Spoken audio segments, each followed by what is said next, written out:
आबासाहेब,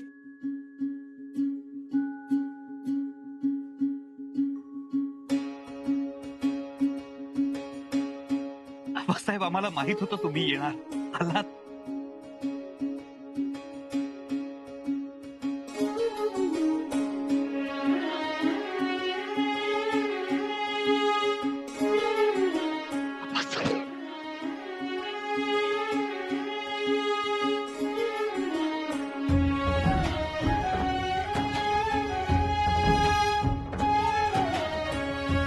आबासाहेब, किती उशीर केला तो. किती वाट बघत होतो आम्ही तुमची. तुम्ही आम्हाला इथे शृंगारपुरात पाठवलं, त्यानंतर जवळजवळ 2 वर्षांनी भेटतो आहोत आपण. आम्हाला खूप काही बोलायचंय, खूप काही सांगायचंय. पण आबासाहेब, एवढा दुरावा सहन करण्याचं सामर्थ्य नाही हो आमच्यात आता. आबासाहेब, पुन्हा आमच्याशी असं वागू नका. नाही, आपण काळजी घेऊ यापुढे. काळजी घ्यायलाच हवी आबासाहेब. तुम्ही एवढा दक्षिण दिग्विजय करून, एवढी मर्दुमकी गाजवून आलात. स्वराज्यात येताना इथून जवळच असलेल्या पन्हाळ्यावर थांबलात. आम्हाला वाटलं आता तुमचा खलिता येणार, तुम्ही आम्हाला भेटीला बोलावणार. आणि ज्या क्षणी आम्हाला खात्रीशीर खबर मिळाली ना, तुम्ही पन्हाळ्यावर पोहोचलात, त्या क्षणापासून आम्ही आमचे राहिलो नाही. मिळालो होतो आम्ही तुम्हाला बघण्यासाठी, तुमच्या दर्शनासाठी. आमचा देव आम्हाला भेटणार होता ना. आम्ही चातकासारखी वाट बघत होतो. सारखे ओसरीवर येऊन जात होतो. त्याचा वर करून करून बघत होतो तुमच्या घोड्यांच्या टापांनी उधळलेले धुळीचे लोट दिसतात का. स्वागताची सगळी तयारी केली होती आम्ही. मनात मनोरे रचत होतो. आमचे आबासाहेब येतील, आम्हाला भेटतील, उरापोटाशी कवटाळतील. आणि तुमचा खलिता आला.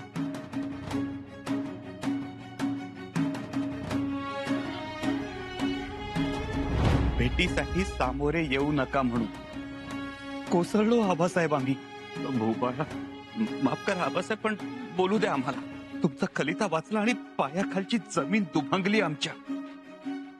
खूप खूप वाईट वाटलं, पण रागही आला तुमचा.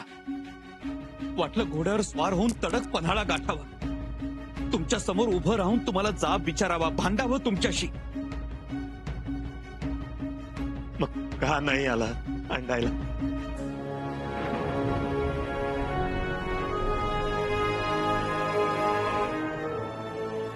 भक्त कधी आपल्या देवाशी भांडतो आबासाहेब?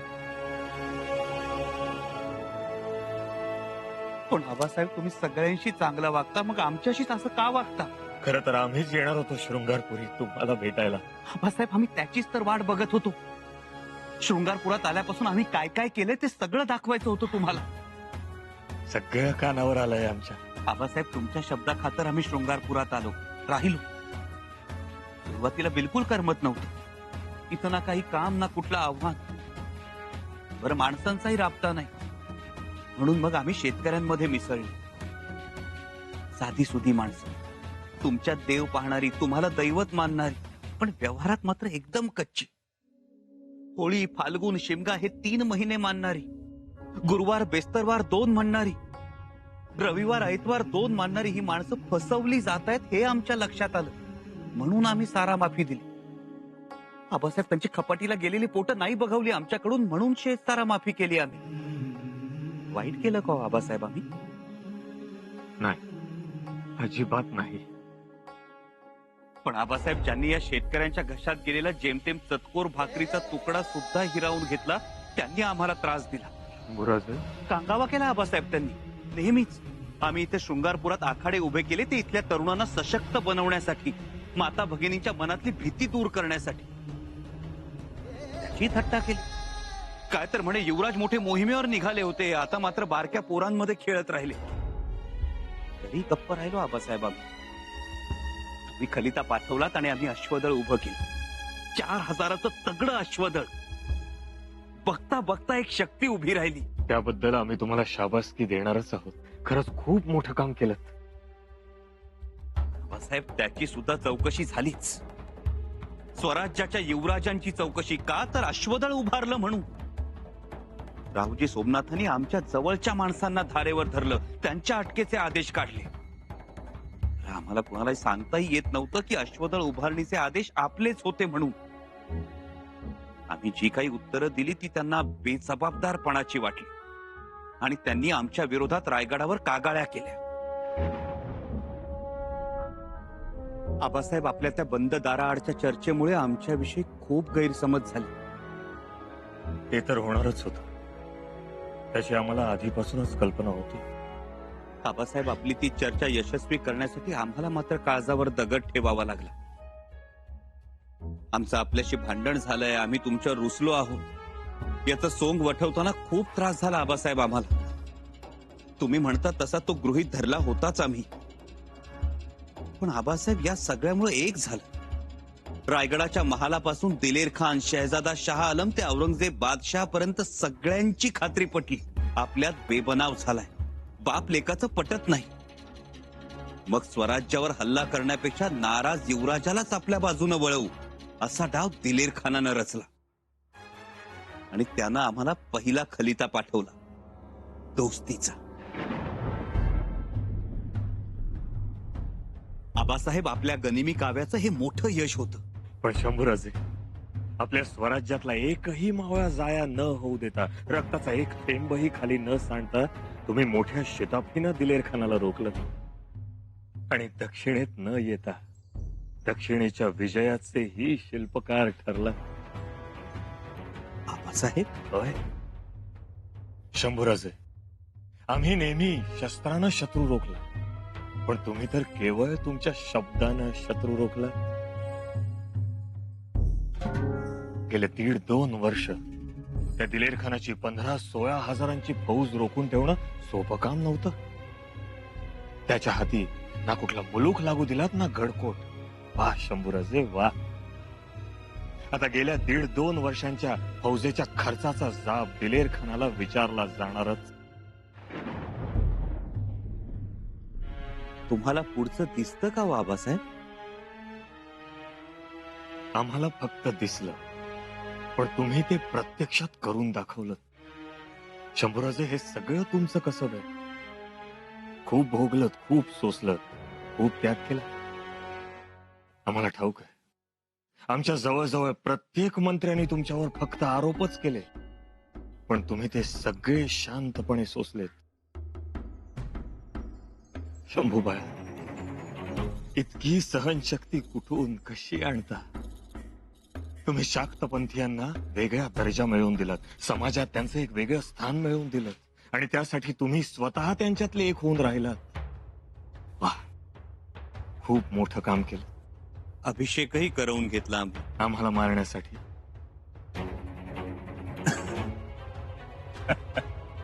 पण हे विष पसरवणाऱ्यांना हे कसं लक्षात आलं नाही की तुम्हाला जर सिंहासनावरच बसायचं असतं तर शृंगारपूरहून रायगड असा कितीसा लांब होता. तुमच्याकडे अश्वदळ होतं, सिंहासन रिकामं होतं. तुम्ही मोगलांनाही हाती घेऊ शकला असतात. त्यासाठी कलशाभिषेक करण्याची काय गरज होती? तुम्हाला वाटेल तेव्हा तुम्ही सिंहासनावर बसू शकला असतात. पण याच लोकांना इतकी साधी गोष्ट लक्षात येऊ नये की इतक्या कालावधीमध्ये तुम्ही एकदा देखील रायगडावर आला नाही. आपला आदेश आबासाहेब.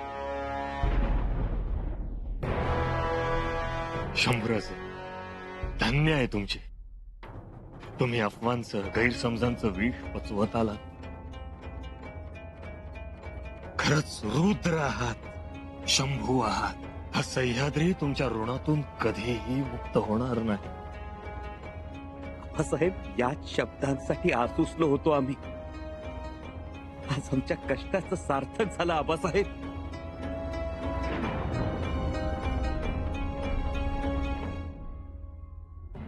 बोला, आज आमचे कान तृप्त होऊ देत. बोला.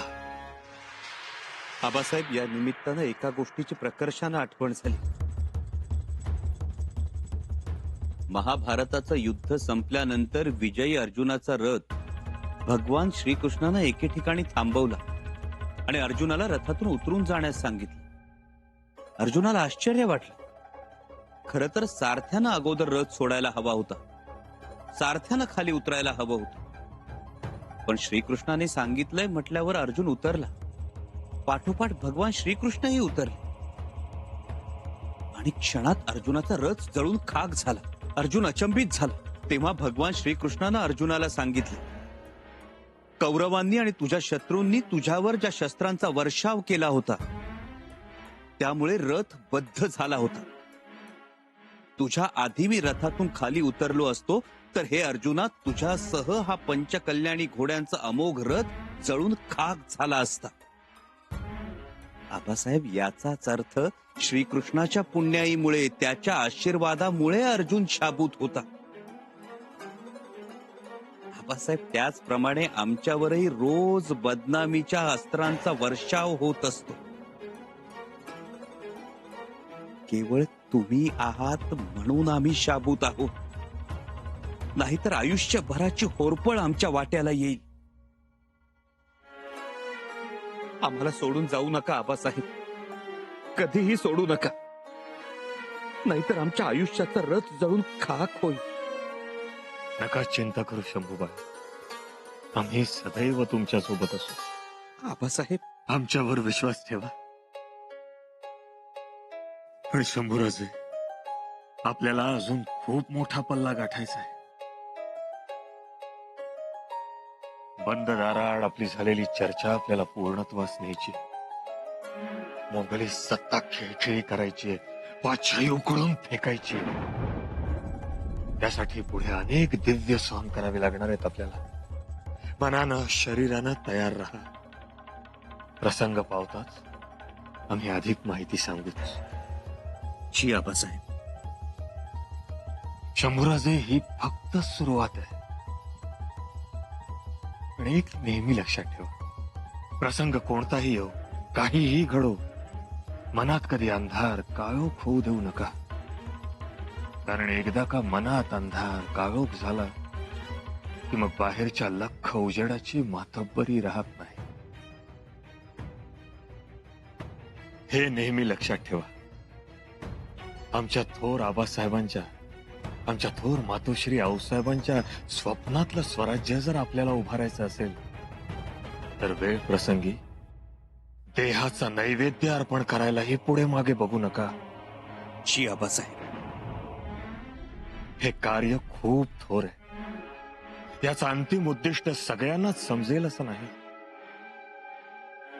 शंभूराजे, या इतर माणसांनी आमचं 32 मण सोन्याचं सिंहासन बघितलंय आणि म्हणून त्यांच्या महत्वाकांक्षा फणा काढून फुतकारत असतात. त्यांच्याकडे लक्ष देऊ नका. उलट जवळच्या टोपलीत त्यांचे दात काढून ठेवा. जी आबासाहेब. आणि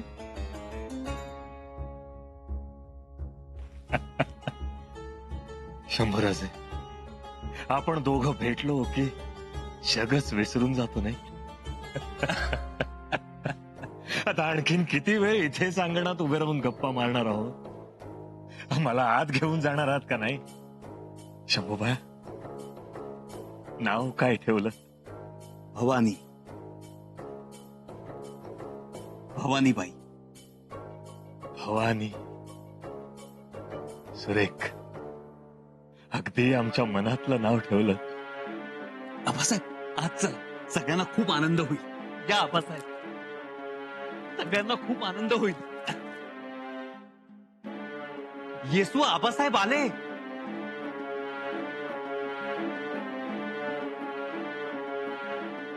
येसू.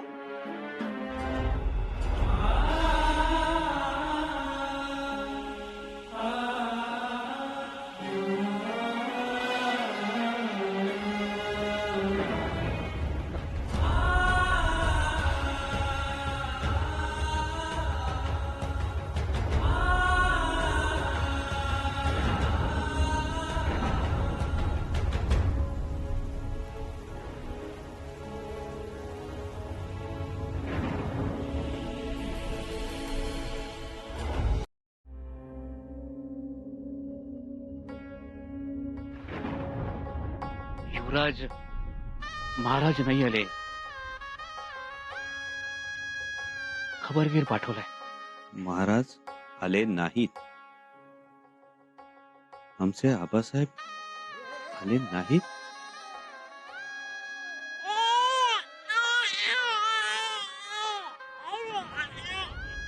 जी, खरं खलिता पाठवलाय महाराजांनी. वाचा. जी.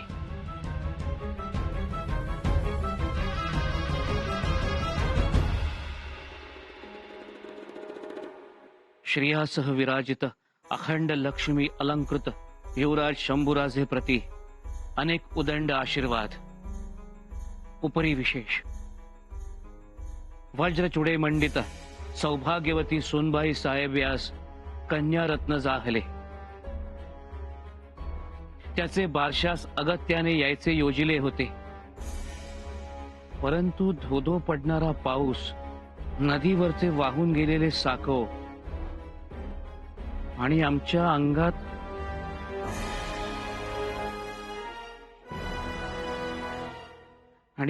अंगात भरलेला ज्वर, त्यामुळे आम्ही शृंगारपुरास बारसे साजरे करण्यास येऊ शकत नाही.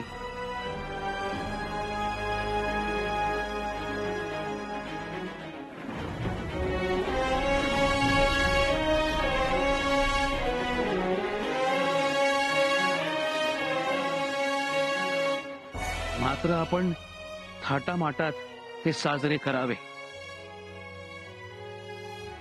आमचे नवजात बाळास, आमच्या नातीस आशीर्वाद.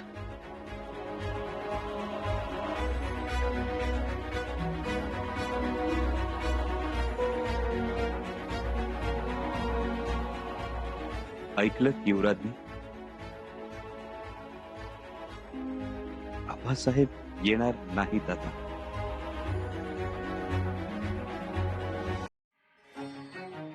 अहो पण आशीर्वादाचा खलिता तर आला ना. आशीर्वादाचा खलिता आला.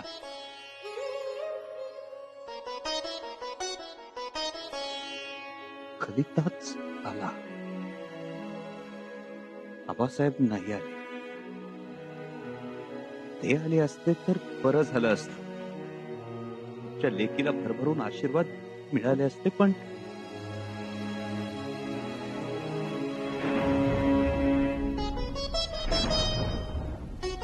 दादासाहेब, पाऊस बघताय ना किती पडतोय.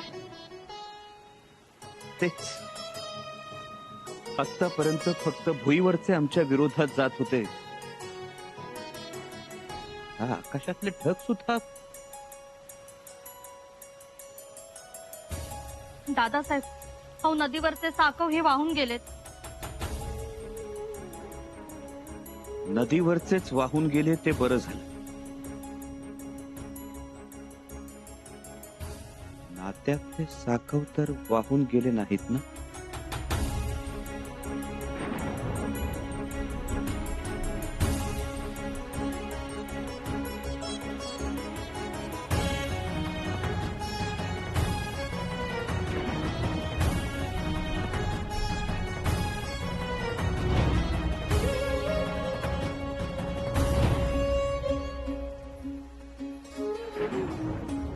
ही कवड्यांची माय, आज ही आम्ही तुमच्या गळ्यात घालतो आहोत. आजपासून तुमचा जीव तुम्ही कवडीप्रमाणे माना.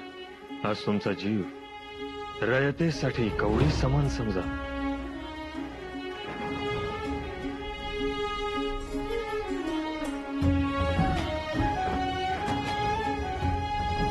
आतापर्यंत मर्दासारखे खेळलात.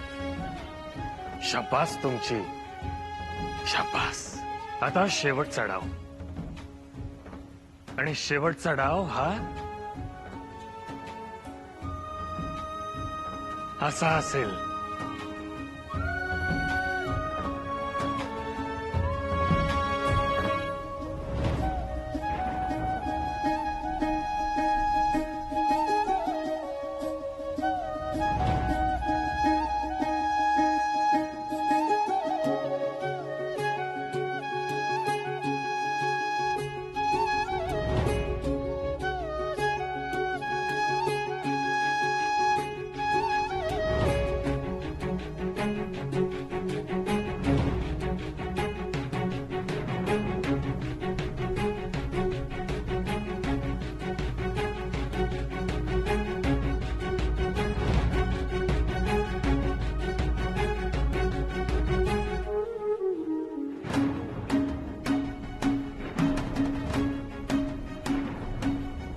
साहेब